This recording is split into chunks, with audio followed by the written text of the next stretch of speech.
Buenas noches, compañeros, yo soy Saray Escobar y a continuación voy a hablarles acerca del daño moral. Es una institución muy importante ya que puede verse como una defensa de los derechos de la personalidad de las personas, a la vez que para otros es una limitación a su libertad de expresión. Es relevante actualmente por algunos casos que han surgido con varios periodistas que han sido condenados a publicar la sentencia en la que se determina la existencia del daño moral. Pero, ¿cómo podemos llegar a ello? Las definiciones que han aportado los doctrinarios de daño moral pueden percibirse desde dos puntos de vista. El primero es el patrimonio inmaterial, en que se sostiene que la afección al ser humano no es valuable en dinero. Sin embargo, con una contraprestación económica es posible resarcir el daño, es decir, llegar a un grado de satisfacción para quien fue víctima de la lesión a través de la compensación. En este caso podemos observar que se supone la posibilidad de una compensación para tratar de solucionar la consecuencia del daño, ya que este daño sería irreparable. No podríamos regresar las cosas al estado en que se ubicaban antes de que ocurriera el hecho ilícito que dio origen al daño moral. Por otro lado, encontramos la teoría de la integridad humana.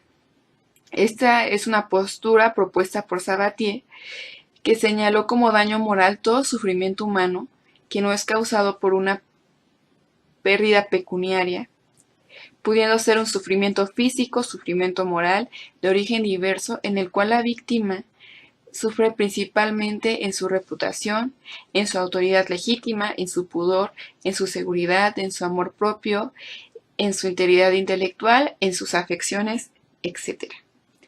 Para comprender mejor esta parte de la integridad humana es que debemos notar que se está considerando al ser humano como un ente que tiene una apreciación subjetiva y una conducta moral ante la sociedad.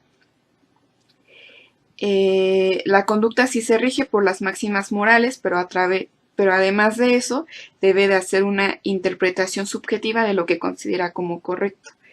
Y el daño a esta interpretación subjetiva también podría catalogarse como daño moral. En esta teoría del ser humano también se tiene gran importancia al aspecto físico y a la salud.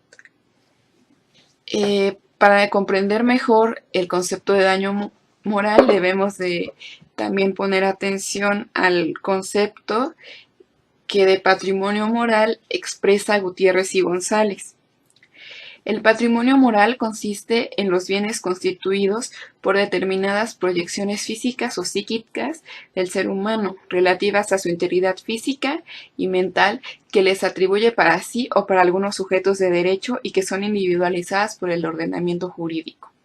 Una vez abordado el concepto anterior, podemos inferir la existencia de bienes que componen el patrimonio de la persona que no son valuables en dinero, ya que son elementos de constitución del ser humano, pero generan derechos oponibles ante terceros. Es preciso comentar la clasificación que hace Gutiérrez y González de derechos de la personalidad. En primer lugar, tenemos la parte social pública. Estos derechos comprenden el derecho al honor, la reputación, título profesional, secreto o reserva del nombre, presencia estética, convivencia. Estos derechos comprenden al individuo y lo protegen ante terceros para que sea respetada su identidad, integrada a esta, desde el nombre hasta el prestigio profesional y la fama pública que pueda tener ante la sociedad. Por ejemplo, en el caso de los profesionistas, el hecho de que se ponga en duda su objetividad a través de alguna publicación que se haga en redes sociales, Es el caso de Carmen Aristegui, que muchas veces ha sido criticada en redes sociales por falta de objetividad y por su supuesta relación con López Obrador. Ella podría interponer una demanda de daño moral debido a que si ella logra demostrar que son falsas este tipo de calificaciones o descalificaciones que se hacen de ella por otros medios. Pero más adelante trataremos cómo es que el honor puede ser dañado. Por otra parte, la siguiente clasificación es la parte afectiva. En este caso, tenemos que observar los derechos de afección en sus dos vertientes, que es familiares y de amistad. La siguiente clasificación es la parte físico-somática, que comprende los derechos a la vida, a la libertad, a la integridad física, a los ecológicos relacionados con el cuerpo humano e incluso con los cadáveres. En estos dos podemos observar que el grado de afección moral puede trascender al ser humano individualmente considerado. Puede abarcar los vínculos con otros, incluso la memoria de los finados que tienen un significado emocional para el lesionado. De acuerdo a David Cienfuegos, estas clasificaciones comentadas con anterioridad presentan mayores elementos que los que comprende la legislación vigente, los cuales no están precisados ni definidos por los que están sujetos a una interpretación. Es decir, que estos elementos que no están definidos o que no están limitados en la ley, en el Código Civil, y que por ello puede hacerse una interpretación por parte del juzgador que muchas veces puede ser peligrosa, en tanto puede estar rebasando la brecha del derecho de libertad de expresión.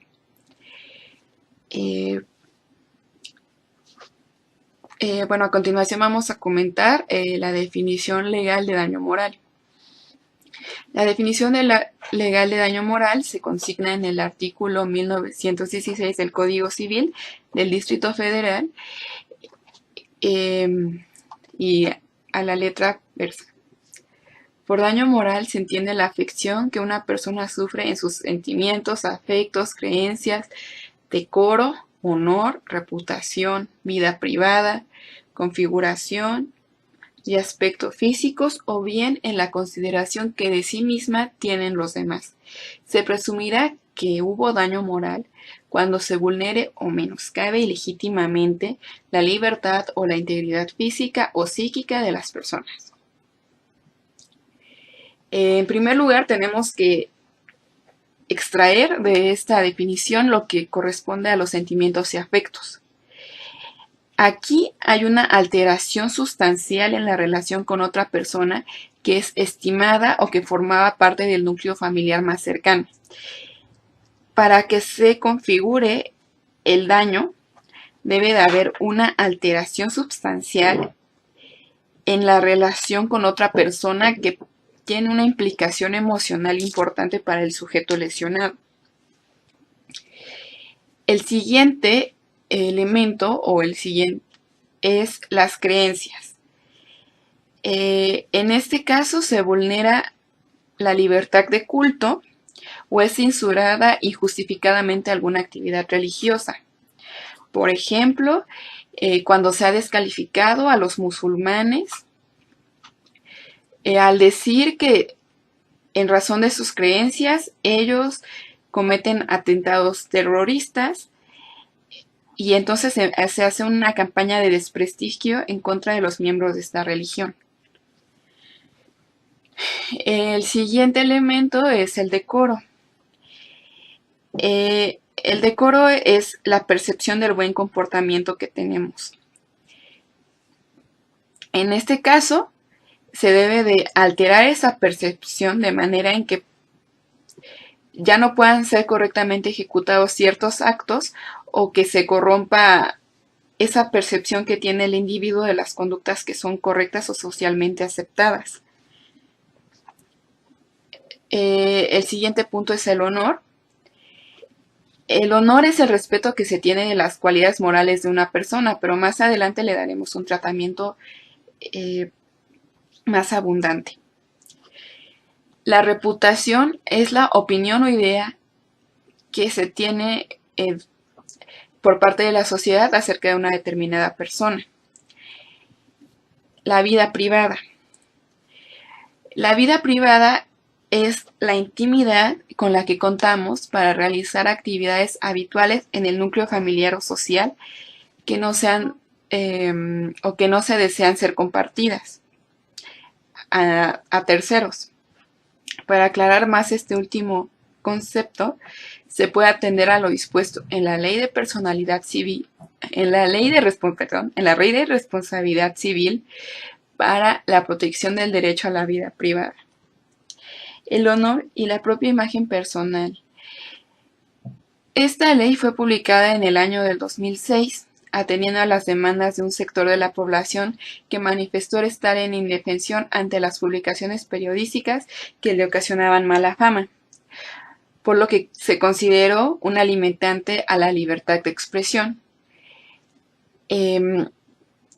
Cuando estamos en una controversia que invoque esta legislación, estaremos ante un conflicto en el que se debe ponderar el derecho a la libertad de expresión contra el derecho a la privacidad de las personas. En el artículo 9 de esta ley se define lo que es vida privada. La vida privada es aquella que no está dedicada a una actividad pública y que por ende es intrascendente y sin impacto en la sociedad de manera directa, y en donde en principio los terceros no deben tener acceso alguno, toda vez que las actividades que en ella se desarrollan no son de su incumbencia ni les afecta. De esto se infiere que la vida privada existe en tanto no se vulnere el orden público y no exista un interés jurídico ni legítimo para obtener información al respecto. Es decir, la vida privada es en tanto la persona en su intimidad no afecte el derecho de un tercero. Por ejemplo, en el caso de los políticos, que si bien tienen el derecho de adquirir propiedades, esta adquisición de propiedades sí afecta a terceros en cuanto no se puede justificar la procedencia de esos ingresos. Entonces, ellos deberían hacer pública la procedencia de esos ingresos para poder demostrar que no hubo en todo caso afección a terceros. El alcance de este derecho a la vida privada es que no pierde el carácter de confidencial aun si es difundido, pero esta difusión tiene que ser de manera ilícita. Ahora sí, vamos a abordar cómo es que puede ser el daño al honor. La vulneración del honor se traduce en expresiones insultantes, insinuaciones insidiosas y ventajas innecesarias en el ejercicio de la libertad de expresión, y se puntualiza lo siguiente. La emisión de juicios insultantes por sí mismas en cualquier contexto que no se requieren para la labor informativa o de formación de la opinión que se realice supone un daño injustificado a la dignidad humana. Es decir, si se logra demostrar en la publicación periodística que la manera o el lenguaje que se trata a alguna persona es real, por ejemplo, si se le tacha de corrupto a un político y se demuestra que sí tuvo actos de corrupción, esto podría no constituir un daño moral. El problema está cuando no se logra demostrar y se insulta a la persona.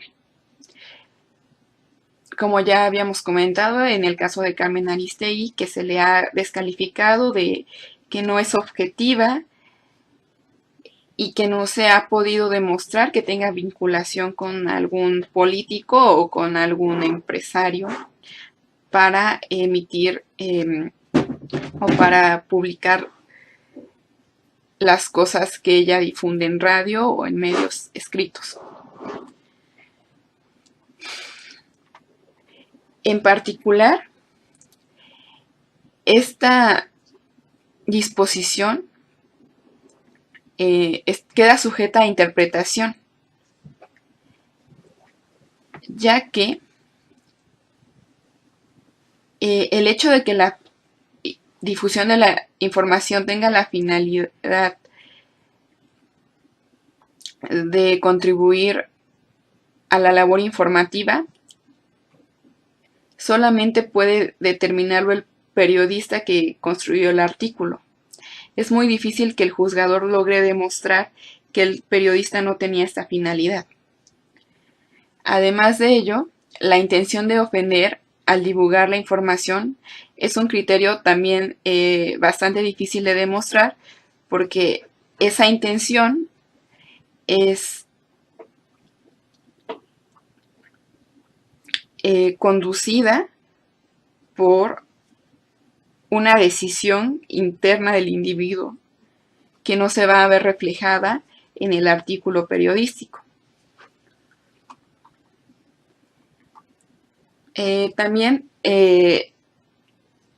otro elemento que esta ley sí define es el daño a la propia imagen, como una reproducción del físico de una persona que no sea autorizado por esta, mientras no se trate de un funcionario público o de profesión de notoriedad o proyección pública.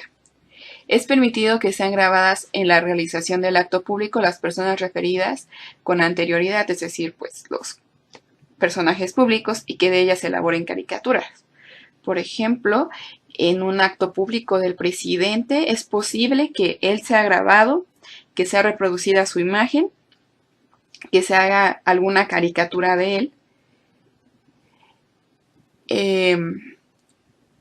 Así como también es posible que un transeúnte que en el lugar de los hechos simplemente estaba caminando y quedó en el video, es posible que se pueda transmitir esa información.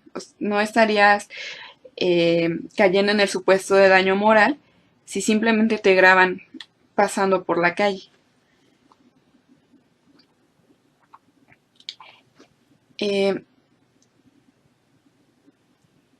Hasta aquí estamos refiriéndonos a cuestiones inmateriales acerca que pueden ser menoscabadas por sujetos externos y ocasionar daño moral. Ahora vamos a abordar la cuestión del físico.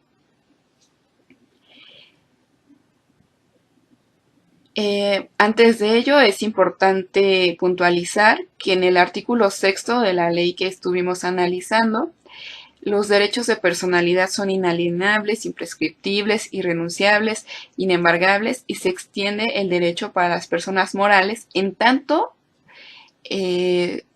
su prerrogativa sea compatible. Por ejemplo, en el caso de que también a una empresa la estén hablando mal de ella y que no se logre demostrar que es verdad de lo que se le acusa en medios.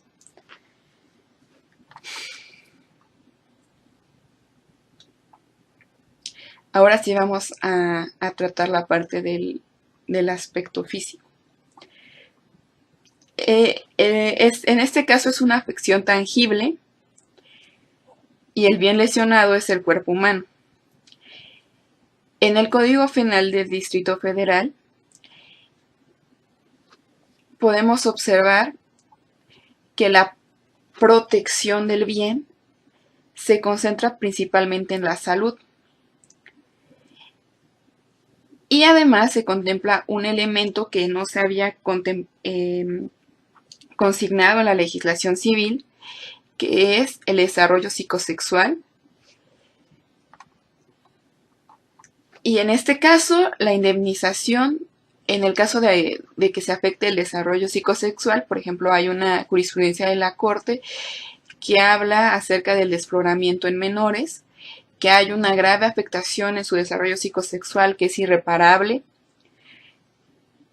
En este caso, la manera de satisfacer el, el daño ocasionado podría ser el pago del tratamiento terapéutico. Sin embargo, estamos conscientes de que es muy difícil que estos niños logren una reintegración, por lo que en esta parte yo difiero con los autores en que la satisfacción económica sea suficiente. Es más bien solamente una parte que puede ayudar a pagar las prestaciones en especie requeridas o en dinero para poder lograr reintegrar a la sociedad a las personas que sufrieron la afección, pero no podrán olvidar el daño ocasionado de manera inmediata.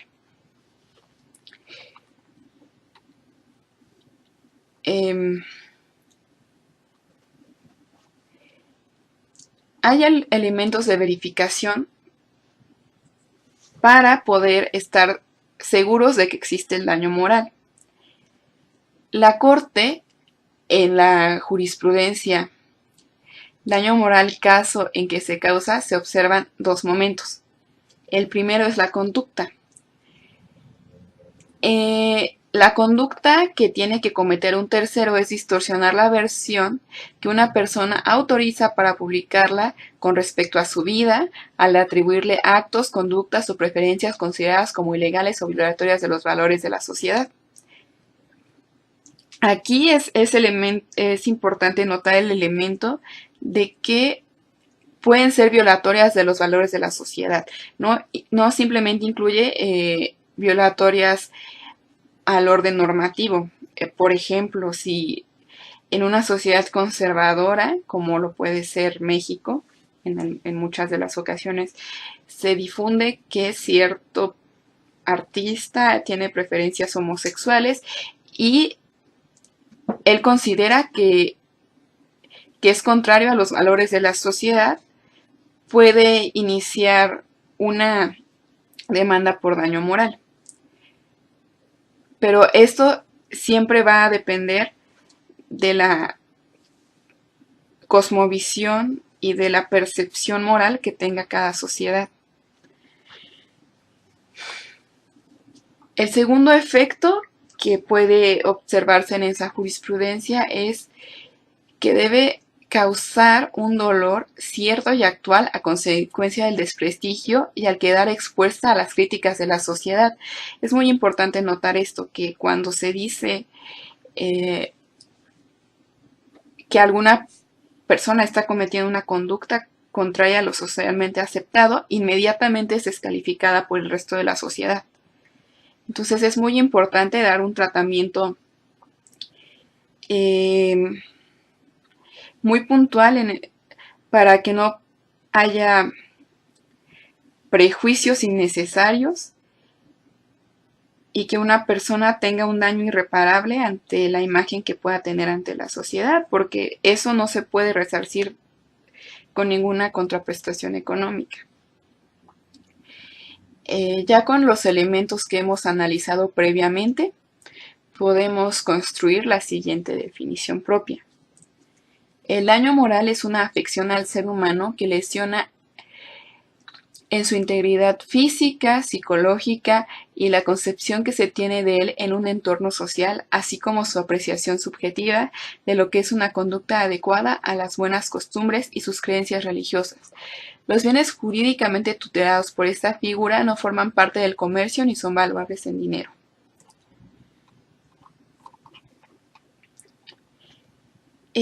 Para finalizar esta exposición, ya que hemos abordado cómo es que se puede configurar el daño moral, debemos de también darle tratamiento a la indemnización para lograr compensar el daño de forma parcial, porque como ya lo hemos analizado anteriormente,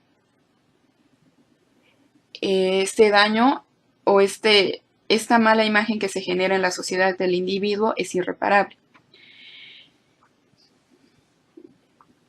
Entonces, la manera en que nosotros podemos iniciar un juicio por daño moral es a través del juicio ordinario civil, con una demanda por daño moral, y las pretensiones que nosotros tendremos al presentar esto en los juzgados es, primero, que en caso de que haya sido una publicación periodística la que haya menoscabado nuestra imagen pública, pues se publique la sentencia en el mismo periódico en el que se hizo esta crítica injustificada. Y la otra es obtener una prestación económica.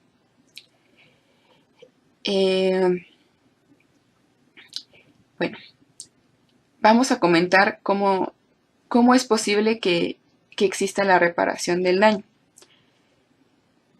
La reparación del daño lato sensu consiste en regresar las cosas al estado en que se encontraban antes del acontecimiento del hecho ilícito. Sin embargo, por la naturaleza del daño moral, no es posible que la persona regrese al estado previo a la lesión. Es por ello que simplemente se busca resarcir el daño a través de una indemnización que, si bien es una contraprestación económica, no tiene el alcance reparador. Es una satisfacción parcial al perjudicado para que pueda reintegrarse en su entorno social o mejorar su salud. La Ley de Responsabilidad Civil para la protección del derecho a la vida privada, el honor y la propia imagen en el Distrito Federal prevé, en caso de que el daño derive de una publicación en medios impresos o electrónicos, la reparación del daño comprende la publicación o divulgación de la sentencia condenatoria a costa del demandado en el medio y formato donde fueron difundidos los hechos y opiniones que constituyen la afección al patrimonio moral. Como ya lo habíamos comentado, nuestra pretensión en caso de que el daño moral haya sido ocasionado en medios impresos o electrónicos es que se publique la sentencia en la que se condena al demandado por haber cometido daño moral en contra de la persona lesionada. También existe el derecho de réplica. Muchas veces los periódicos se niegan a dar ese espacio y es por eso que es viable optar por iniciar un proceso para que, si nosotros demostramos que hubo afección a nuestro honor, a nuestra dignidad, a nuestra imagen pública o a nuestro prestigio profesional, podamos requerir esta publicación en la sentencia, de la sentencia a nuestro favor. En los casos en que no se pudiera resarcir el daño, se fijará una indemnización tomando en cuenta la mayor o menor divulgación que el acto ilícito hubiere tenido, las condiciones personales de la víctima y demás circunstancias del caso. En ningún caso, el monto por indemnización deberá exceder de 350 veces la unidad de cuenta de México vigente. Lo anterior no incluye los gastos y costas que deberá sufragar y que podrán ser restituidos conforme a lo que dispone el Código de Procedimientos Civiles. Esto quiere decir que cuando no es suficiente con una publicación o que el daño moral no se cometió precisamente en una publicación periodística, se deberá de tomar en cuenta las condiciones de la víctima, la afección que se obtuvo, si fue psicológica, si fue una percepción de la sociedad en la que pues ya tienen una imagen distinta, se pueda considerar el monto de la indemnización, que no puede nunca superar los 300 salarios mínimos. Por último, de conformidad con el artículo 1916 del Código Civil para el Distrito Federal, cuando un hecho o omisión ilícitos produzcan un daño moral, el responsable del mismo tendrá la obligación de repararlo mediante una indemnización en dinero, con independencia de que se haya causado daño material, tanto en la responsabilidad contractual como extracontractual. Igual obligación de reparar el daño moral tendrá quien incurra en responsabilidad objetiva conforme a los artículos 1913, así como el Estado y sus servidores públicos conforme a los artículos 1927 y 1928, todos ellos representantes del Código. La acción de reparación no es transmitible a terceros, por tanto, entre vivos, solamente es posible de transmitir a los herederos de la víctima cuando ésta haya intentado la acción en vida. Es decir, esta acción no es transmitible entre terceros, no puede ser donado el derecho a la indemnización, pero sí puede ser heredado. Estas titulares pueden ser transmitidas a los causavientes en caso de muerte de la víctima. El monto de la indemnización lo determinará el juez tomando en cuenta los derechos de los lesionados, el grado de responsabilidad, la situación económica del responsable y la víctima, así como las demás circunstancias del caso. Esta es la disposición general, pero hay que irnos a la disposición particular, dependiendo de la situación que prevé la ley especial. Por último, la Corte estableció un criterio para que en materia penal pueda haber reparación del daño. Reparación de, el nombre de la jurisprudencia es el siguiente: reparación del daño derivada de un delito. Parámetros que deben observarse para cumplir con su finalidad constitucional. Para cumplir con la finalidad constitucional de la reparación del daño derivada de un delito, como protección y garantía de un derecho humano en favor de la víctima o ofendido, deben observarse los parámetros siguientes. El derecho a la reparación del daño deberá cubrirse en forma expedita, proporcional y justa como resultado de la conclusión del proceso penal en el que el Ministerio Público tiene la obligación de solicitar la condena y el juzgador está obligado a imponerla, siempre que se dicte sentencia condenatoria. La reparación debe ser oportuna, plena, integral y efectiva en relación con el daño ocasionado como consecuencia del delito, lo cual comprende el establecimiento de medidas de restitución, rehabilitación, compensación y satisfacción. La reparación integral tiene como objetivo que con la restitución se devuelva a la víctima o ofendido a la situación anterior a la comisión del delito, aspecto que comprende cualquier tipo de afectación generada, económica, moral, física, psicológica. La restitución material comprende la devolución de bienes afectados con la comisión del delito y solo en caso de que no sea posible el pago de su valor. Y por último, la efectividad de la reparación del daño depende de la condición de resarcimiento que se otorgue a la víctima o ofendido del delito, que deberá ser proporcional, justa, plena e integral. De lo contrario, no se permitiría una satisfacción del resarcimiento de la afectación. Estos criterios son importantes y pueden ser aplicables a las demás materias, como ya se ha comentado con anterioridad. Coinciden varios elementos, como lo es la proporcionalidad entre el daño causado, la situación de la víctima, que esta reparación del daño debe de resarcir la afectación generada, que puede ser económica, moral o física, incluso psicológica. Y bueno, espero que esta exposición haya servido para que tengamos un conocimiento más amplio de lo que es el daño moral, y gracias por su atención.